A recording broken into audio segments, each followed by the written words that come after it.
주님께서 여러분과 함께 마테오가 전한 거룩한 복음입니다. 주님 영광 받으소서. 그때 예수님께서 수석 사제들과 백성의 원로들에게 말씀하셨다. 다른 비유를 들어보아라.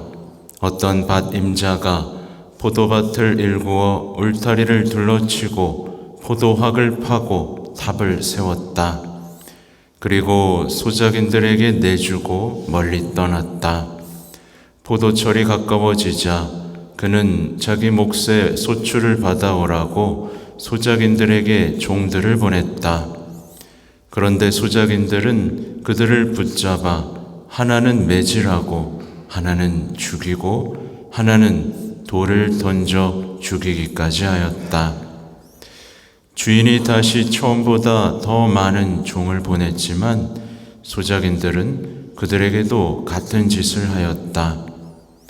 주인은 마침내 내 아들이야 존중해 주겠지 하며 그들에게 아들을 보냈다. 그러나 소작인들은 아들을 보자 저자가 상속자다. 자, 저자를 죽여버리고 우리가 그의 상속 재산을 차지하자 하고 저희끼리 말하면서 그를 붙잡아 포도밭 밖으로 던져 죽여버렸다. 그러니 포도밭 주인이 와서 그 소작인들을 어떻게 하겠느냐? 그렇게 악한 자들은 가차없이 없애버리고 제때의 소출을 바치는 다른 소작인들에게 포도밭을 내줄 것입니다 하고 그들이 대답하자 예수님께서 그들에게 말씀하셨다. 너희는 성경에서 이 말씀을 읽어본 적이 없느냐? 집 짓는 이들이 내버린 돌, 그 돌이 모퉁이의 머릿돌이 되었네. 이는 주님께서 이루신 일, 우리 눈에 놀랍기만 하네. 그러므로 내가 너희에게 말한다. 하나님께서는 너희에게서 하느님의 나라를 빼앗아 그 소출을 내는 민족에게 주실 것이다. 주님의 말씀입니다.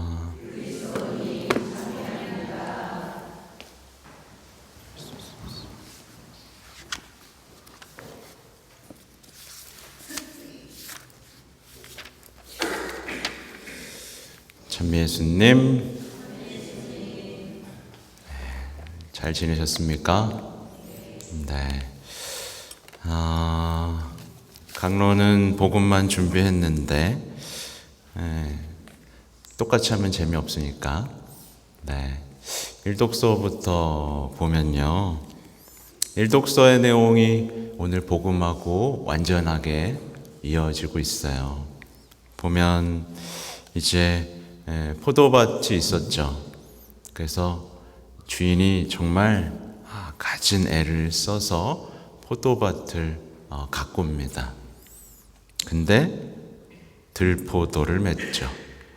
그죠? 그렇게 가진 노력, 사랑, 열정을 퍼부었는데 그게 안 맺어지니까 보세요. 너무 속상한, 그죠? 속상한 마음이 다 느껴지죠. 부모가 자녀에게 하는 것도 비슷하겠죠? 부모가 자녀를 위해 온 힘을 다했는데 빗나간 사랑일 수도 있어요. 근데 이제 뭔가 이게 안 맞을 때 막 속상하잖아요. 그런 아버지, 어머니의 심정이 좀 표현되어 있는데 이 관계는 하느님과 이스라엘 백성, 곧 우리 예수님과 여러분의 관계를 돌아보게 만드는 내용입니다. 여러분, 아주 좋은 열매 맺어서 주님 기쁘게 해드렸어요? 아니면 아무도 못 먹는 열매만 맺고 있어요? 돌아보게 되죠. 그리고 필리피서의 말씀은 이따가 강론 때 마지막 부분에 좀 연결시킬 수 있을 것 같은데 이제 아무것도 걱정하지 마십시오. 어떠한 경우에도 감사하는 마음으로 기도하고 간구하며 여러분의 소원을 하나님께 아뢰십시오. 근데 보통 이렇게 말하면 안 되는데 어떻게 하라는 얘기예요? 그렇게 대답이 들려옵니다. 근데 여기 필리피서에서 핵심이 뭐냐면 사람의 모든 이해를 뛰어넘는 하느님의 평화가 여러분을 지켜줄 것이라는, 하느님은 평화의 하느님이시라는 것. 그럼 과연 여러분은 평화를 누리고 있어요? 누가 툭 치면 무너지는 평화 말고 이따가 또 설명을 드릴 겁니다. 그 평화가 뭐가 다른지 제가 안 설명하면 물어보세요. 아무튼 오늘 복음은요, 내용이 아주 되게 간단해요. 누구나 알아들을 수 있죠. 주인에게 포도밭 소출을 바치고 싶어하지 않는 소작인들이 등장합니다. 그들은 바치고 싶지 않았어요. 왜 그랬는지 모르겠지만, 그리고 주인이 되고 싶었어요. 그래서 종들을 죽이고 상속자들을 죽이면 어떻게 될 수 있다? 자기들이 포도밭 주인이 될 수 있을 거라고 생각했죠. 그래서 끊임없이 살인을 저지르고 결국 상속자를 죽여버립니다. 이 상속자가 누구죠? 예수님을 죽여버린 이야기. 곧 이 이야기는 예수님의 순환과 죽음을 예고하죠. 그리고 이 시대에 수많은 사람들, 예수님을 알아보지 못하고 끊임없이 죽이는 사람들에 대한 경고를 담고 있는 내용이에요. 말하자면 자신을 위해서만 모으는 사람들의 얘기예요. 그리고 하느님의 것이 있죠, 그죠? 자, 한번 물어볼까요? 여러분이 가진 것 중에 여러분의 것이 있나요, 없나요? 있어요? 하느님의 것을 자신의 것이라고 주장하는 사람들의 이야기죠. 이 포도밭 하느님 거잖아요, 그죠? 근데 예수님 죽이면 자기께 될 거라고 생각한 사람들의 이야기. 조금 더 구체적으로 말하면 하느님의 어떤 권능, 예수님의 권위를 문제 삼고 신앙생활하면서 뭔가 지금 빼앗기고 있다라고 생각이 드는 사람들의 이야기. 그래서 날마다 신앙을 버리고 하느님을 배신하고 예수님을 죽이는 사람들에 대한 이야기예요. 이 이야기는 2000년 전에 이제 수석사제들과 백성의 원로들을 향해 한 얘기인데 오늘날에도 유효하죠. 오늘날에도 수많은 사람들이 하느님을 주인이라고 불러요, 안 불러요? 주님이라고 부르긴 해요. 여러분도 그렇죠? 주님, 이게 무슨 뜻이라고요? 주인님이라는 뜻이거든요. 주인님이라고 부르는데 한편에서는 뭐라고 하냐면 내 인생의 주인공은 나 라고 외치고 있는, 하나님 것은 없어요, 다 제 거예요 라고 말하고 있는 사람들을 향한 이야기. 그러니까 자기 것을 빼앗기지 않기 위해서 끊임없이 무신론을 향하고 종교를 조롱하는 현대인들에 대한 혹독한 비판입니다. 아까 말씀드린 대로 이들 행복해지고 싶어서, 주인이 되고 싶어서, 내 삶의 주인이 되고 싶어서, 다 갖고 싶어서 이를 꾸미죠. 행복해졌어요? 안 행복해졌어요? 완전 비극적인 최후를 맞이하죠. 이들이 행복해지려고 했으면 어떻게 해야 됐을까요? 너무 쉽죠? 열심히 일하고 좋은 열매 맺어서 주님의 목 드리면 되는, 주님은 주인이시고 나는 종이라는 정체성만 가졌으면 분명히 행복해졌을 텐데 다 내 거라고 생각하면서 이렇게 비극적인 삶을 사네요. 되게 무서운 얘기입니다. 보세요. 너에게서 하나님 나라 빼앗아서 소출내는 민족에게 줄 거야. 너네 끝났어. 이 얘기거든요. 이 혹독한 비유인데 이게 지금 3주 연속으로 주어질 거예요. 지난주 복음 기억나세요? 지난주 복음. 얘야, 포도밭에 가서 일해라. 그랬더니 싫어요. 그랬다가 가는 사람도 있고 가겠습니다 라고 하고 안 간 사람 있어요. 그러니까 아멘, 주님 아멘, 아멘 이라고 해놓고 삶은 하나도 바꾸지 않는 사람들에 대한 경고였죠. 그리고 오늘은 뭐예요? 방금 들은 대로 자신이 주인이라고 생각하고 다 자기 걸로 삼으려는 사람들에 대한 경고죠. 다음 주를 미리 예고하면 이제 혼인잔치 비유가 나오는데 임금이 잔치를 베풀어요. 그래서 다 오라 그럽니다. 여러분 올 거예요, 말 거예요? 와야죠. 근데 안 와요. 안 와요. 나 즐길 거 있으니까 안 가요. 어떻게 됐을까요? 다 죽었습니다. 제가 웃으면서 얘기하고 있지만 하느님과의 관계, 주인과 종의 관계를 깡그리 무시한 사람들, 아멘이라고 하고 삶을 바꾸지 않고 내가 왕이 되고 싶어하고 부르심을 무시한 사람들의 이야기가 펼쳐지는 거예요.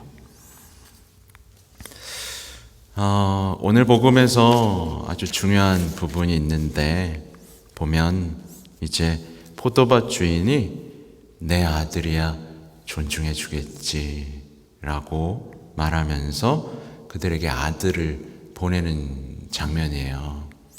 여러분 같으면 하실 수 있겠어요? 이미 종들을 다 죽여놨습니다. 이 종들은 예언자예요.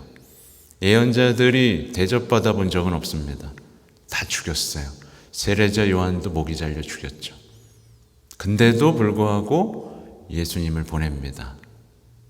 예수님 알아보겠지? 근데 어떻게 됐죠? 이렇게 됐습니다. 정말 기가 막힌 사랑이죠. 어디까지 사랑할 수 있는지를 보여주는 주인의 모습이 인상적인데요. 오늘의 이 내 아들이야 존중해 주겠지. 여러분 존중하고 있습니까? 여러분에게 있다가 성취로 가실 예수님, 일주일 동안 얼마나 존중하셨는지를 보시면 알 수 있죠. 많은 신앙인들이요, 좀 반대로 생각합니다. 반대로 생각하는 게 뭐냐면, 우리가 예수님을 존중해야 되는 거죠, 그죠? 근데 우리는 반대로 이렇게 얘기해요. 저 주인은 나를 존중해 주질 않아. 이 얘기를 입에 달고 삽니다. 하느님은 내 마음을 존중해 줘야 되고 내 상황을 배려해 줘야 되는데 왜 나를 존중해 주지 않는 거지? 왜 나를 이해해 주지 않는 거지? 라는 말만 반복하는 현대인의 모습이죠. 하느님을 존중해 본 적도 위로해 드린 적도 없고 오로지 나만 존중받고 배려받고 이해받고 싶은 우리의 마음들, 십자가 앞에서조차 하는 우리의 마음들을 돌아보게 하는 얘기죠. 더 나아가 이 복음을 읽으면서 어떤 분들은 소작인들에게 내주고 멀리 떠났다라는 거에만 집중을 하는 경우가 있어요. 주인이 못됐네. 일만 시켜 먹고 열매만 받아 먹으려고 하고 죽어 마땅하네. 근데 그 앞에 거를 못 보는 거죠. 다 주님이 다 돌보셨던 그 역사를 깡그리 읽고 그 행복한 관계를 지배 관계로 오해하면서, 그렇죠? 예수님이 우리를 지배하신 적이 있나요? 오히려 종이 되셨는데 지배 관계 못 살게 보니까 빨리 없애야겠다라는 왜곡된 관계로 끌고 가는 오류가 있는데, 그래서 이렇게 얘기하는 거예요. 저 이상한 주인이 자꾸 막 내놓으라고만 하네. 주는 것도 없으면서 내가 이렇게 힘들게 이루고 갖춘 모든 것을 내게 아니라고 하네. 여러분, 아까 제가 여쭤봤죠? 여러분의 것이 있어요, 없어요? 여러분의 생명, 여러분의 재능, 여러분의 지식, 여러분의 재물, 여러분의 것이 있어요, 없어요? 동의하지 않는 분도 있을 수 있어요. 가장 걸림돌이 되는 건 이겁니다. 내가 왜 종이지? 내가 왜 종이지? 난 내 삶의 주인이고 난 나의 길을 가야 하는데 왜 자꾸 순종하라 그러고 따라오라 그러지? 아, 싫다. 아, 난 종 취급받는 거 싫어. 그런 분 계세요? 하도 세상에 학습을 시켜가지고 너가 인생의 주인이야. 너의 길을 가란 말이야. 네 마음을 챙기고 네 꿈을 꾸란 말이야. 그래야 행복해질 수 있어. 바로 이런 생각에서 신앙의 비극이 시작됩니다. 내가 주인인데 성당에 오면 종이라고 하잖아요. 근데 자기가 주인이라고 생각하는 순간 비극이 시작됩니다. 예를 들어보면 사제인 저의 이야기를 먼저 해볼게요. 어떤 사제가 본당에서 주인 행세를 한다고 생각해 보세요. 내가 이 성당 주인이야. 그래서 신자들을 종처럼 부리고 대접받는 삶을 시작했다고 보세요. 끔찍하죠, 벌써 끔찍합니다. 그리고 자신의 지식, 자신의 건강, 자신의 재능을 자기 것인 양 쓰고 자랑하고 칭찬받기 시작합니다. 이 사제 어떻게 될까요? 하나님 나라를 빼앗기게 될 것이고 울며 이를 갈게 되겠죠. 너무 당연한 얘기죠? 네, 주인인 척 했을 때 생기는 일이에요. 그럼 여러분의 얘기를 해볼게요. 여러분의 가정에서 어떤 사람이 그 가정의 주인은 나다라는 생각을 갖기 시작합니다. 여러분, 그런 사람 있나요? 그래서 어떤 권위도 인정하지 않아요. 다 나를 존중해야 되고, 다 나를 배려해 줘야 되고, 다 나를 이해해 줘야 되고, 다 평등해야 되고, 이런 생각을 갖기 시작해요. 주인이니까. 난 누구의 종도 될 수 없으니까. 내가 왜 너 양말을 빨아줘야 되며, 내가 왜 너의 밥을 차려줘야 되며, 내가 왜 돈을 벌어다 바쳐야 되며, 내가 왜 너 말을 들어야 되며, 이런 얘기들이 나오기 시작하는 거죠. 그렇게 아빠, 엄마, 자녀가 모두가 서로를 소유하려고 합니다. 내 말 들어. 그리고 서로의 주인인 것처럼 행동합니다. 그리고 각자 모두가 자기가 인생의 주인공이 되고 싶어 합니다. 이 가정 어떻게 될까요?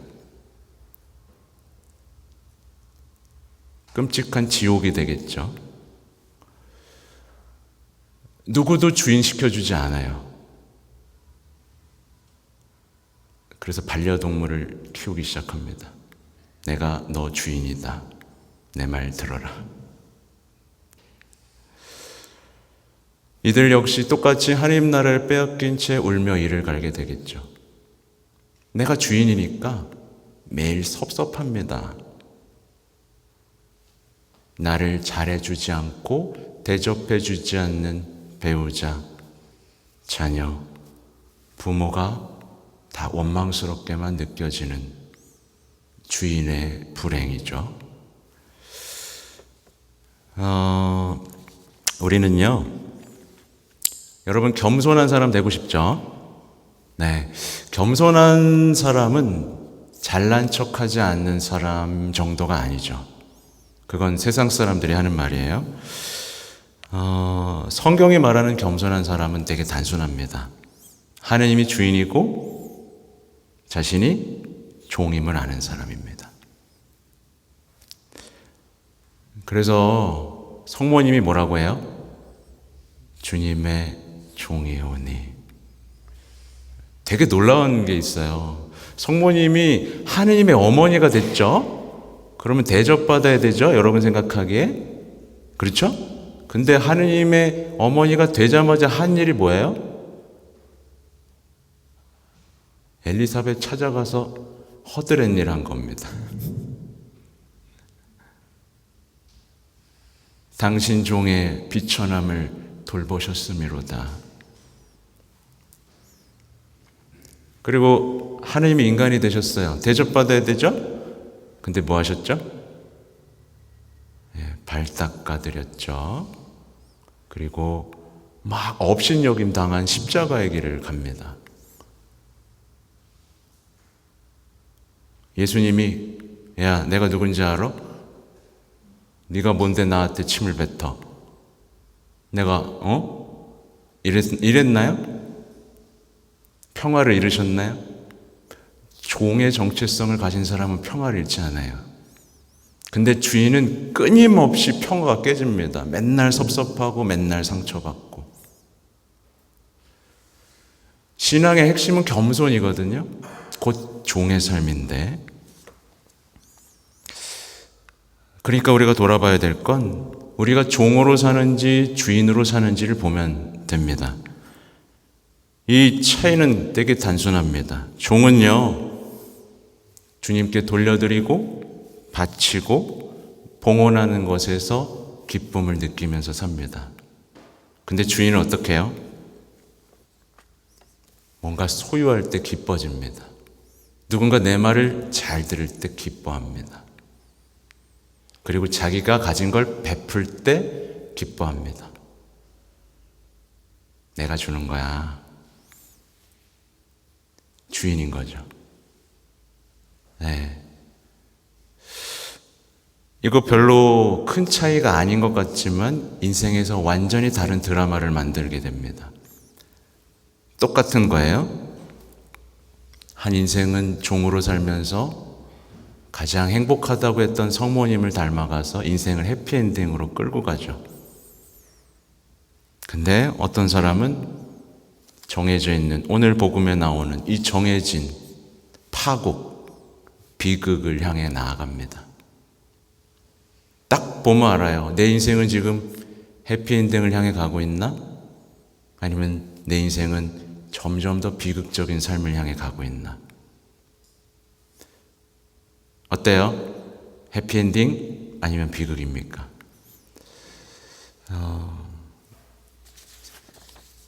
그리스도를 믿지 않는 사람들은 이 이야기를 이해하지 못합니다. 그러나 우리는 신앙이 있죠.